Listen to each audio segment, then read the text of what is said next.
Bonjour, merci beaucoup d'avoir cliqué sur ce canal encore. Merci beaucoup pour votre fidélité. Que le Seigneur continue pas à vous bénir, pas bénir vos familles, votre famille et vos projets de vie. Que le Seigneur continue pas à vous débloquer de tout ce qui vous est bloqué dans la vie, au niveau spirituel qu'au physique. Que le Seigneur continue pas à vous purifier, sanctifier, exorciser. Que le Seigneur continue pas à vous transformer, délivrer, protéger, restaurer, réparer. Que le Seigneur continue pas à vous donner l'intelligence spirituelle. Que le Seigneur continue pas à vous ouvrir les yeux, les oreilles, cœur spirituel. Que le Seigneur continue pas à vous exorciser. Que le Seigneur continue par vous débloquer dans tous les sens au niveau professionnel, déblocage professionnel, financier, matrimonial, patrimonial, maternel, paternel, sanitaire, de votre gloire, de votre destin. Que ce ne continue pas à débloquer votre destin pour que vous puissiez avoir la chance de vous épanouir de tout le bien-être de ce destin-là. C'est pas pour que le Seigneur continue pas à vous débloquer au niveau des esprits mauvais, de la sorcellerie à tout degré, pour que vous puissiez être toujours libre au niveau du cœur, être content à la suite du Christ. Voilà. Et dans ces petites prières que nous sommes en train de déclarer de bonnes chances pour nous, où nous sommes en train de parler positivement, penser positivement, avoir des sentiments positifs, il y a un terme que nous avons utilisé là-bas en priant. C'est quoi? L'intelligence spirituelle. C'est quoi l'intelligence spirituelle? Comment développer l'intelligence spirituelle? Comment activer, réactiver notre intelligence spirituelle étant chrétien? Vous voyez, c'est nécessaire. Lorsque nous sommes proches du Seigneur, lui-même nous donne cette force, cette grâce de pouvoir toujours avoir les yeux ouverts, de pouvoir discerner notre vie vis-à-vis de sa parole. Donc, je voudrais que nous voyions un peu ce que c'est que l'intelligence spirituelle, et puis nous allons voir le reste. Mais qu'est-ce que c'est quoi l'intelligence spirituelle? Elle est la capacité à donner du sens aux expériences et aux phénomènes qui transcendent notre compréhension rationnelle et scientifique.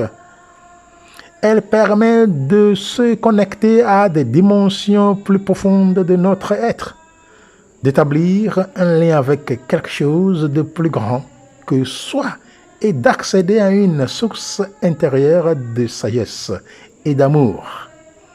Vous voyez?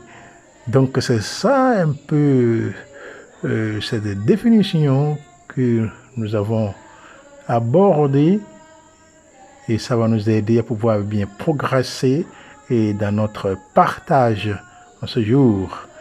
Et quand nous entrons un peu, nous allons voir sur la question de l'intelligence spirituelle et ce qu'il faut. Donc le développement de l'intelligence spirituelle nous concerne tous, il faut savoir cela. Il consiste à prendre conscience des richesses enfouies dans notre cœur, ces trésors qui nous aident à découvrir qui nous sommes vraiment, afin de trouver un sens et un but à notre existence, apparemment aléatoire, fragmentée et banale. Voyez, non? Donc, l'intelligence spirituelle constitue un élément à part entière de notre intelligence globale. Ouais, lorsque nous allons à l'école, nous avons quoi? Voilà l'intelligence là qui nous aide, n'est-ce pas? C'est ça qui nous aide. L'intelligence là nous aide à pouvoir penser. On est vraiment intelligent à l'école. On passe des matières. Nous passons des matières. Vous voyez, nous passons des matières parce que nous sommes intelligents, parce que Dieu nous a donné. Maintenant, lorsque nous venons au sens biblique, ça c'est autre chose encore. pouvoir comprendre les Écritures, la Bible, ce que Dieu veut dire à son peuple. Pouvoir voir cela, c'est un autre chemin. C'est un autre chemin pour comprendre chaque mot dans la Bible. Vous voyez? Et comment renouveler cette intelligence spirituelle.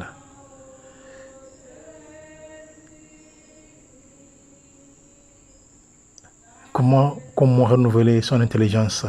Un pasteur avait dit et avait écrit aussi que le meilleur moyen d'améliorer son intelligence est d'étudier la Bible. Vous voyez, c'est nécessaire d'étudier la Bible si on veut vraiment renouveler son intelligence spirituelle. C'est la Bible, parce que la Bible parle des choses spirituelles. Nous ne sommes pas en train de parler des choses matérielles, physiques, non. Quand nous parlons d'intelligence spirituelle, c'est différent de l'intelligence que nous avons, nous étudions, nous sommes mathématiciens, ainsi de suite, c'est différent. Maintenant, c'est le terme théologique qu'il faut comprendre, c'est le terme divin qu'il faut comprendre dans la Bible, ce que le Seigneur veut nous dire par rapport à notre vie. Et pour développer son intelligence spirituelle, cela est un cheminement personnel qui demande du temps, de la patience et une volonté de se mettre en question. Vous voyez, il faut toujours se mettre, se mettre en question. Il faut poser des questions. Toujours, non? Il y a des choses qu'il faut développer. Vous voyez, on peut dire que, bon, et premièrement, comment explorer les différentes traditions spirituelles. Comme nous le savons, la spiritualité est personnelle, est un mode de vie. Vous voyez, la spiritualité est un mode de vie. Chacun choisit ce qu'il veut, ce qu'il fait bien, du bien. La vie que nous sommes en train de mener dans ce monde, nous sommes dans un monde spirituel où chacun de nous doit chercher à s'accrocher au divin. Comment faire pour pouvoir prolonger sa vie? Donc, il faut aussi se prolonger dans les enseignements des grandes traditions spirituelles qui peuvent nous aider à mieux comprendre les différentes facettes de l'intelligence spirituelle et à découvrir des outils pour l'intégrer dans notre quotidien. Vous voyez, chacun, on peut être bouddhiste, on peut être chrétien, on peut être animiste, chacun de nous a quelque chose. Vous voyez, donc la spiritualité, mais étant chrétien pour nous, c'est la Bible qu'il faut entrer. Il faut entrer dans la Bible. Il faut entrer en Bible pour pouvoir faire cause commune avec la Bible. On entre, on médite, on prie, on jeûne. On prie, on jeûne. On lit, on relit. On lit la Bible avec les yeux. On va toucher chaque mot de la Bible avec les mains. Avec les mains. Nos mains. On va toucher la Bible. C'est-à-dire qu'on va toucher les mots de la Bible avec nos cœurs. Contemplation. Vous voyez? Donc, c'est une chose qui est vraiment sérieuse ici. Autre chose, c'est qu'il faut se connecter à la nature. Donc, la nature est une source inépuisable de ressourcement et d'épanouissement spirituel. Vous voyez? On peut aller, il y en a qui veulent avoir un temps avec le Seigneur, ils vont à la plage, ils restent là, seuls, ils méditent avec la fraîcheur de la mer. Ils restent là pour pouvoir penser à Dieu. Il y en a qui vont à la montagne, il y en a qui vont dans une forêt. Donc chacun de nous choisit. Il y en a qui vont dans des lieux calmes. Ça peut être dans une église. Ça peut être dans un endroit où il n'y a personne. Il reste là seul pour contempler la nature, pour faire partie de la nature.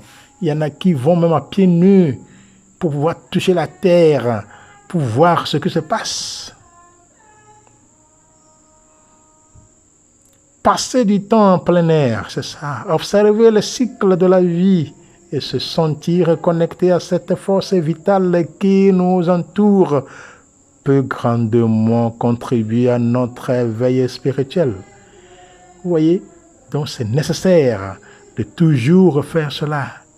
Si nous sommes chrétiens, nous sommes appelés à pouvoir nous connecter à la nature. On va au champ, des fois nous sommes partis, nous avons fait des études poussées à l'étranger où il n'y a pas des herbes.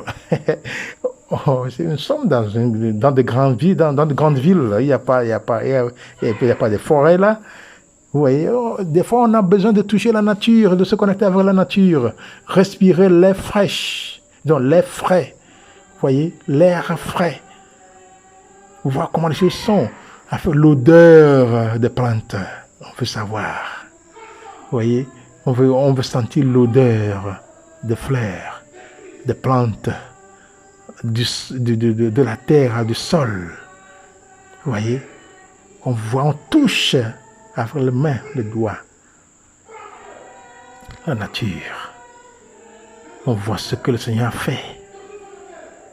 Il y a là où il n'y a pas de bruit, comme dans de grandes villes. Voyez, on se retire complètement, totalement. Autre chose, c'est qu'il faut pratiquer l'écoute intérieure. C'est nécessaire d'écouter le Seigneur, son cœur. Par exemple, on ne va pas prier pour parler seulement seul. Lorsqu'on va pour prier, il faut aussi écouter le Seigneur. Lorsque deux personnes se dialoguent, se communiquent, il faut qu'il y ait un silence quelque part. Quand j'ai fini de parler, il faut que je donne le temps, la chance à l'autre aussi de m'écouter. Disons, il faut que je donne aussi la chance à l'autre de l'écouter. Il m'a écouté, je dois l'écouter aussi.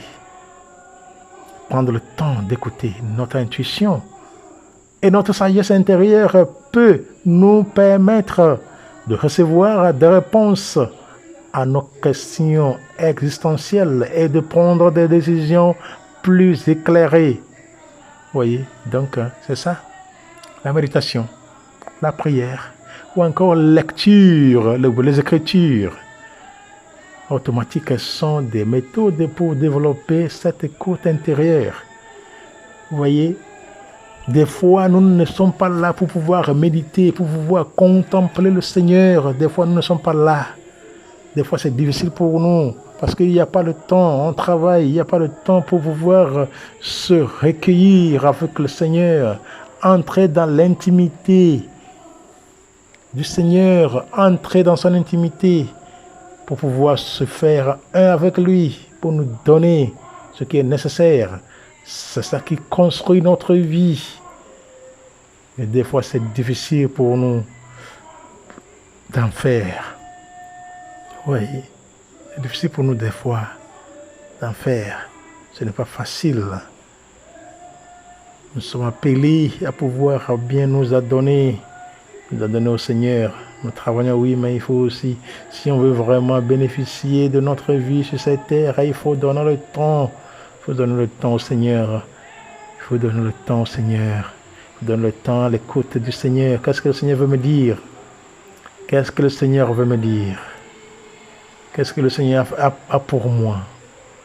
Oui. Rien ne marche dans mon vie. Je voudrais que le Seigneur me bénisse. Je voudrais que le Seigneur m'ouvre les portes. Je voudrais que le Seigneur me débloque de tous les blocages que j'ai dans ma vie. Que le Seigneur me débloque de la sorcellerie, du fétichisme, des esprits mauvais. Le Seigneur me débloque au niveau sanitaire. Il y en a qui sont malades, ils ont besoin de déblocage sanitaire. Au niveau de l'arbre généalogique, nous sommes dans les besoins d'être débloqués. Parce qu'il y en a ceux qui souffrent vraiment. C'est à travers la pratique de l'écoute intérieure que le Seigneur nous révèle des choses à faire. Je vous ai partagé sur ce canal comment le Seigneur m'avait guéri quand j'ai souffert pendant 10 ans, quand le Seigneur m'a ouvert la porte.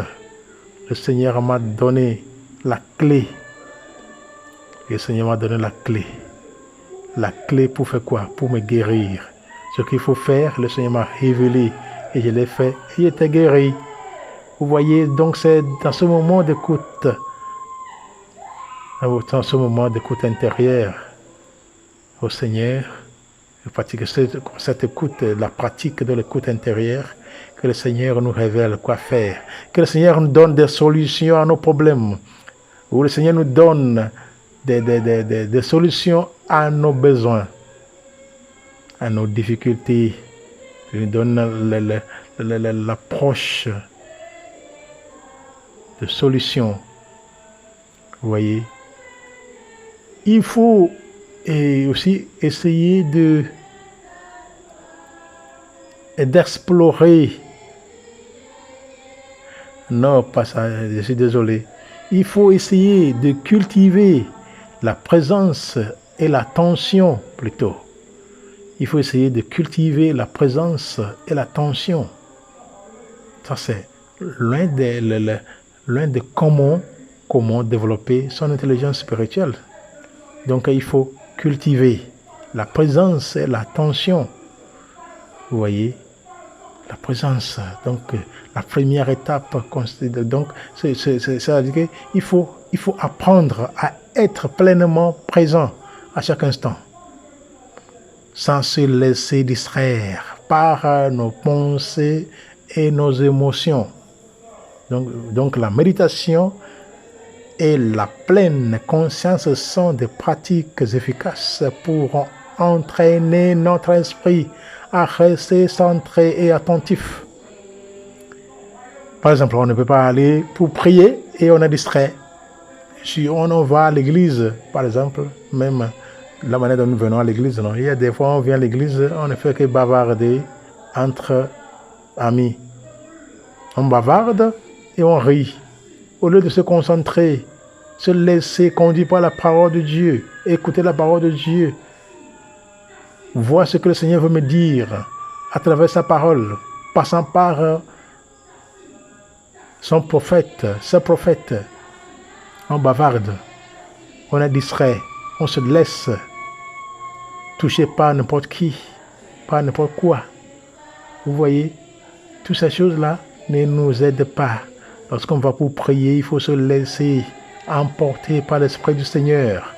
Il faut se laisser entourer par la grâce de Dieu. Il faut se laisser en présence du Seigneur. Vous voyez, on ne veut pas être en prière, commencer par penser des projets, de penser aux projets de vie. Non. Les projets de vie sont là. Les projets de vie sont là. Tous nos problèmes sont là. Toutes nos difficultés sont là. Avant de se mettre en présence du Seigneur, il sait, lui-même sait. On vient, on lui dit tout et puis voilà. On reste en sa présence pour qu'il puisse nous donner la solution. On lui a montré notre projet comme lui seul a le plan et qu'on a le plan qu'il a sur nous. Donc, c'est ça, il faut se laisser en présence du Seigneur, que la présence du Seigneur s'incarne à notre présence. Voilà, les deux se casent. Et là, il y aura un bon dialogue. C'est comme deux amoureux qui se réjouissent de la présence de l'un et de l'autre. Est-ce qu'il y a quelques bienfaits de l'intelligence spirituelle sur notre vie? Peut-être il y en a. Peut-être il y en a. Donc, on va voir quelques bienfaits de l'intelligence spirituelle sur notre vie. Vous voyez? Et d'abord, développer son intelligence spirituelle peut avoir un impact significatif sur notre vie, sur notre qualité de vie. N'est-ce pas ça? Oui. Parce que lorsque nous développons notre intelligence spirituelle, le Seigneur va nous se révéler à nous en plusieurs angles. Le Seigneur va révéler des choses à nous en plusieurs angles. Vous voyez, si quelqu'un vient même avec nous, disons, si quelqu'un vient à nous pour s'exprimer avec ses problèmes, avec ses vicissitudes, nous serons capables de bien discerner et d'en parler et de conseiller la personne. Vous voyez? Donc, l'intelligence spirituelle nous fait du bien. Elle fait du bien à les choses, de bonnes choses sur notre vie. D'abord, il y a une meilleure gestion du stress. Vous voyez? En apprenant à la tâche prise et à accepter ce qui échappe à notre contrôle, nous sommes plus aptes à gérer les situations stressantes avec calme et sérénité. Parce que nous sommes en train de prier, parce que nous jeûnons, parce que nous méditons, parce que nous lisons, parce que nous pratiquons la parole de Dieu, nous prions avec la parole de Dieu, nous sommes capables à gérer des stress dans ma vie. Par exemple, je suis en train d'espérer quelqu'un pour faire quelque chose. On s'est mis d'accord que à telle date, à telle heure, je recevrai telle somme d'argent pour faire tel. C'est un contrat. Voilà, le moment vient, la personne commence par me dribbler. Ça peut être avec moi, ça peut être avec vous. Le moment opportun est venu, le jour, l'heure, l'endroit où il faut se rencontrer, la personne va nous décevoir. Si nous sommes dans nos prières, dans nos intelligences spirituelles, nous saurons comment gérer tout cela. Nous n'allons pas nous laisser égarer, toucher par ce trouble-là, par cet échec. Non. Il y a aussi autre bienfait qui est un sens à notre existence. En comprenant que nous faisons partie d'un tout et que notre vie a un but profond. Nous trouvons la motivation pour réaliser nos aspirations et contribuer au bien-être de notre entourage. C'est ça. C'est notre bien, ça. C'est notre bien. Un sens à notre existence. Qui suis-je? Que puis-je faire? Comment faire? Comment réaliser tel ou tel projet? Et mon mariage? Et mon foyer? Comment gouverner? Comme père de famille? Comme mère de famille? Comme enfant de famille? Chacun a son rôle à jouer. Comment jouer mes rôles étant membre de ma famille? Donc il y a un sens à notre existence. J'existe, je suis qui dans la famille? Tout ça là importe. Et puis, il y a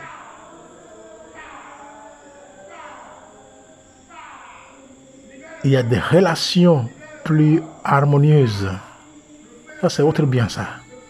Il y a des relations plus harmonieuses qui est l'un des bienfaits de notre intelligence spirituelle. Les bienfaits que ça, les bienfaits que l'intelligence spirituelle a sur notre vie. Donc il y a des relations plus harmonieuses. Ça veut dire que cultiver la compassion et l'empathie nous permet de mieux comprendre les besoins et les attentes des autres et ainsi d'établir des liens plus authentiques et profonds. C'est ça. C'est ça. on a la facilité de nous relationner avec les autres. On peut être ici, on a une relation avec les gens presque dans chaque pays du monde.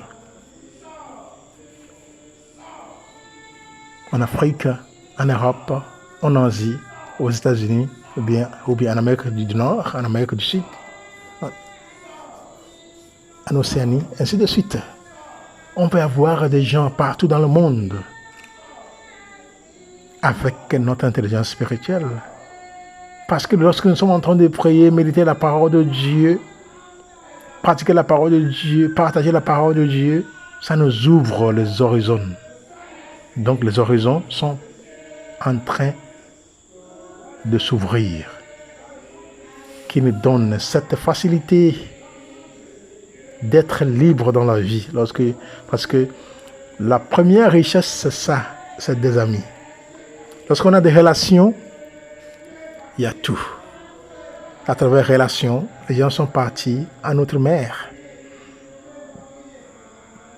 À travers les relations. Donc, il faut toujours prier. Il faut toujours se relationner avec la parole de Dieu. Si nous sommes chrétiens, il faut toujours faire cela.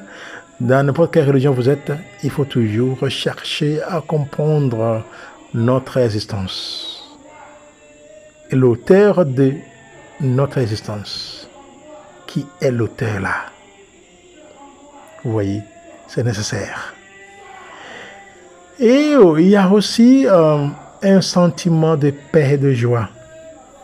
C'est l'un des bienfaits de l'intelligence spirituelle sur notre vie. Il y a un sentiment de paix et de joie. C'est-à-dire qu'en découvrant notre véritable nature et en nous connectant à la présence divine qui réside en chacun de nous, nous accédons à un état de plénitude et de bonheur durable. Vous voyez, c'est ça. On est toujours des hommes de paix, des hommes et des femmes de paix et de joie. Même si la chose est grave, on dit que bon, nous remercions le Seigneur. Si quelqu'un est mort, disons oui, si quelqu'un est mort, on dit nous remercions le Seigneur. Si quelqu'un est malade, on dit nous remercions le Seigneur. C'est action de grâce. Ce n'est pas parce que nous disons que nous remercions le Seigneur qui fait que peut-être que les gens vont penser que c'est nous la cause de la mort de nos frères et sœurs ou des maladies de nos frères et sœurs. Non. C'est justement parce que chaque chose, il faut remercier le Seigneur. Je ne suis pas l'auteur, vous n'êtes pas l'auteur de la malchance de quelqu'un. Mais quand même, il faut remercier le Seigneur. Il y a toujours la paix, la joie intérieure. Il y en a qui ont perdu leurs enfants. Papa va rester calme, maman va rester calme. Les autres vont pleurer, se lamenter. Mais chez papa ou chez maman, il y a la paix intérieure. Parce que cette personne est spirituelle. Cette personne a une intelligence spirituelle. Le Seigneur l'habite. Aucune lamentation ne peut jamais amener en vie celui qui est déjà mort. Bien qu'il y ait des cas spéciaux où il y a des morts qui reviennent encore en vie. Oui, il y a des exceptions. Ouais. Vous voyez, mais ce dont nous sommes en train de parler ici, même s'il y a des situations pénibles, s'il y a des problèmes dans notre vie, s'il y a un peu l'argent pour payer le loyer, s'il n'y a pas l'argent pour payer des factures des enfants, au niveau scolaire, au niveau sanitaire, au niveau habillement, ainsi de suite, il n'y a pas l'argent, on attend le salaire, même peut-être le salaire n'arrive même pas à payer tout ça là. Mais notre cœur est apaisé et dans la joie. Parce que nous savons que le Seigneur va nous donner, le Seigneur va nous montrer, le Seigneur va nous ouvrir les portes. Le Seigneur va débloquer tout ce qui nous bloque pour ne pas avoir accès à des ressources qui qui puisse nous aider à nous sentir à l'aise parce que nous sommes ses enfants. Nous restons avec lui. Vous voyez? Donc c'est ça ce que nous venons d'écouter et merci beaucoup d'avoir prêté attention. Que le Seigneur continue par bénir notre vie, que le Seigneur continue par nous donner la grâce de l'intelligence spirituelle, que le Seigneur continue par nous montrer le vrai chemin, la vraie voie de se connecter avec lui. Vous voyez, c'est ça notre prière, que le Seigneur continue vraiment par nous aider à pouvoir franchir toutes les portes, à pouvoir surmonter toutes les vicissitudes dans notre vie. C'est nécessaire. Et de là, nous puissions accéder à notre salut pour sa plus grande gloire. Merci beaucoup d'avoir écouté. Que le Seigneur continue à vous bénir vos enfants, et vos familles, votre famille, vos frères et sœurs, et même vos familles. Ça veut dire que votre petite famille, voilà, on est de grandes familles avant d'avoir notre petite famille, avant d'avoir nos petites familles. Ne vous oubliez de vous abonner, de liker, de commenter, de partager cette vidéo pour que chacun puisse avoir la notion sur ce partage, sur ce séminaire, sur cette séance. Que la Cour Céleste continue par intercéder pour nous, pour que nous puissions tous